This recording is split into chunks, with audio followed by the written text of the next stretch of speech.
नमस्कार दोस्तों, स्वागत है आपका अपने YouTube channel Alice buzz news with her में। तो दोस्तों, नेपाल से इस समय एक बहुत बड़ी खबर सामने आ रही है। जी हाँ दोस्तों, नेपाल का एक हैकर, एक ऐसा युवा लड़का जिसने सारी दुनिया को हिला डाला। इस लड़के ने बहुत बड़ी बड़ी कंपनियां जो कि खुद को टेक्नोलॉजी के मामले में बहुत एक्सपर्ट मानती है और खुद को बहुत एक्स्ट्रा ऑर्डिनरी समझती है, इन कंपनियों ने लोगों से प्राइवेसी और सिक्योरिटी के मामले में बहुत ज़्यादा पैसा वसूला है। इन कंपनीज के जो प्रोडक्ट आते हैं उन प्रोडक्ट्स में नेपाल के इस युवा लड़के ने बग निकाल दिया है। जी हाँ दोस्तों, टेक्नोलॉजी में एक्सपर्ट और इतना इंटेलिजेंट ये लड़का है नेपाल का।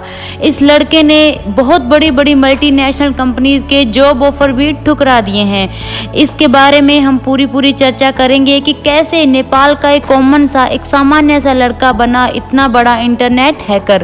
इन सबको जानने के लिए वीडियो के लास्ट तक बने रहें और अगर आप चैनल पर नए हैं तो चैनल को सब्सक्राइब जरूर कर लें और साथ ही बेल आइकन भी दबा दें ताकि जब भी हम चैनल पर कोई नई वीडियो पोस्ट करें तो सबसे पहले अपडेट आपको मिलती रहे।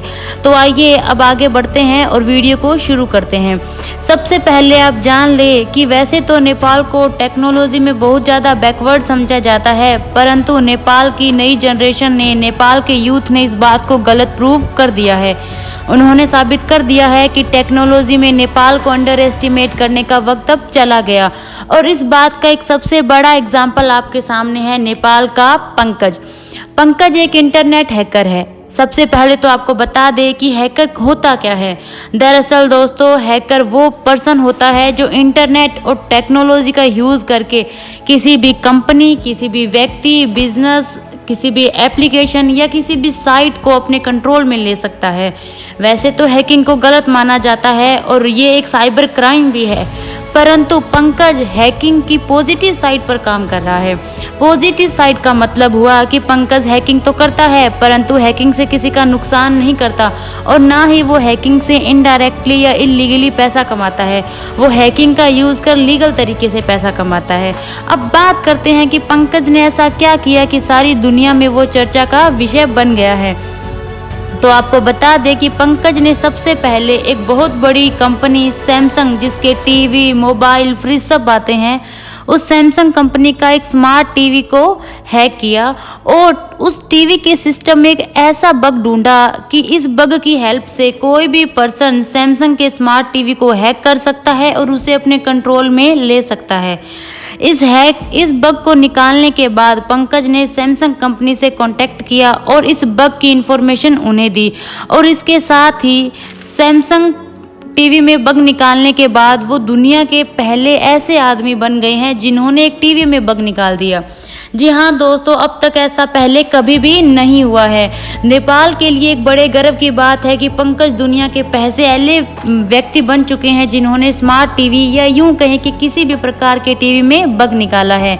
इस प्रकार पंकज सैमसंग के अलावा अन्य सभी बड़ी से बड़ी और छोटी से छोटी कंपनीज के प्रोडक्ट्स को अच्छे से उनको चेक करते हैं और उसमें बग फाइंड आउट करते हैं। सभी कंपनियां पंकज को सम्मानित भी करती है और उन्हें इसके लिए कैश प्राइजेस भी मिलते हैं।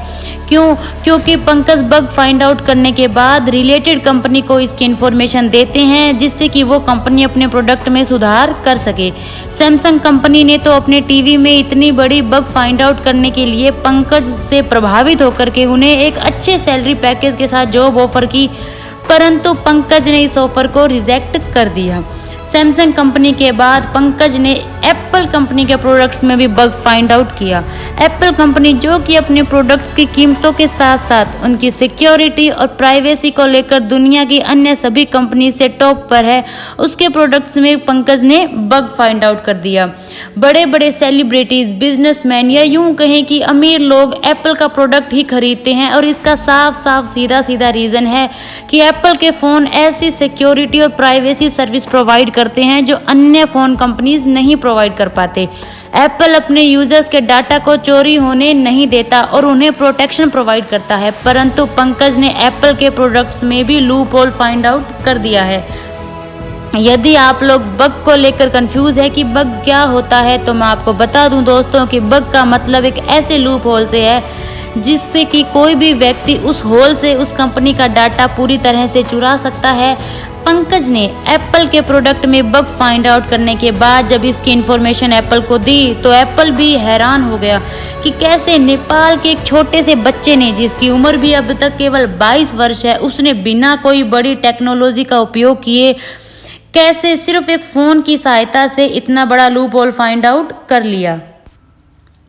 इसके बाद एप्पल कंपनी ने इस बग को फिक्स किया और पंकज के इस बड़े कारनामे से खुश होकर पंकज को 12 लाख, हाँ जी दोस्तों, 12 लाख नेपाली रुपए देकर सम्मानित किया।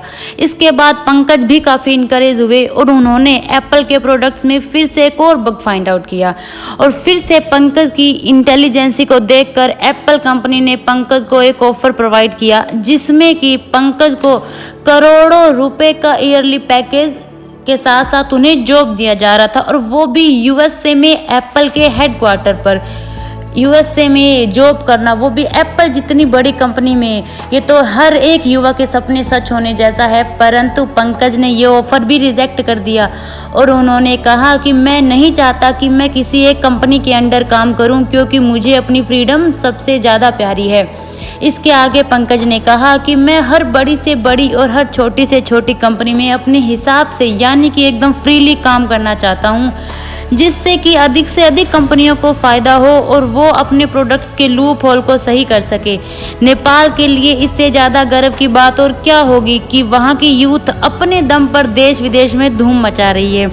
इसके साथ ही पंकज ने कहा कि ये बात ज़रूर सही है कि हमारे पास ज़्यादा टेक्नोलॉजी तो नहीं है, पर जितने भी सोर्सेज हमें मिल रहे हैं, नेपाल की न्यू जनरेशन इतनी ज़्यादा होनहार है कि उन थोड़े से सोर्सेज के साथ भी वो बहुत कुछ कर सकते हैं। अगर हमें थोड़ी सी भी ज़्यादा सपोर्ट दे दी जाए तो हम दुनिया के सामने एक नया नेपाल यानी कि नेपाल का एक नया ही रूप लेकर आएंगे। जी हाँ दोस्तों, अब तो आप जान ही चुके हैं कि कैसे एक नेपाली युवा ने पूरी दुनिया को हिला डाला, क्योंकि इतनी बड़ी बड़ी कंपनीज के प्रोडक्ट्स में लूप होल फाइंड आउट करना कोई छोटी बात तो हो नहीं सकती। बग फाइंड आउट करने के साथ साथ ही पंकज ने उस बग को कैसे फिक्स किया जाए, उस प्रॉब्लम को कैसे सोल्व किया जाए, इस चीज़ के आइडिया भी उन कंपनियों के साथ शेयर किए हैं। तो दोस्तों, नेपाल के गर्व पंकज के लिए तालियां तो बनती ही है। पंकज नेपाल का नाम पूरी दुनिया में रोशन कर रहे हैं। आप लोग पंकज की इस अचीवमेंट पर क्या कहना चाहते हैं, हमें कमेंट सेक्शन में ज़रूर बताएं। आपके लिए इतना ही। आगे अगर कोई नया अपडेट मिलता है तो मैं किरण चौधरी एक बार फिर आपके सामने हाजिर होंगी। तब तक के लिए धन्यवाद। और अगर आपको ये वीडियो अच्छी लगी हो तो वीडियो को लाइक करें, वीडियो को शेयर करें और अगर आप चैनल पर नए हैं तो चैनल को सब्सक्राइब कर लें और साथ ही साथ बेल आइकन भी दबा दें ताकि आपको नए अपडेट्स साथ के साथ ही मिलते रहें। धन्यवाद।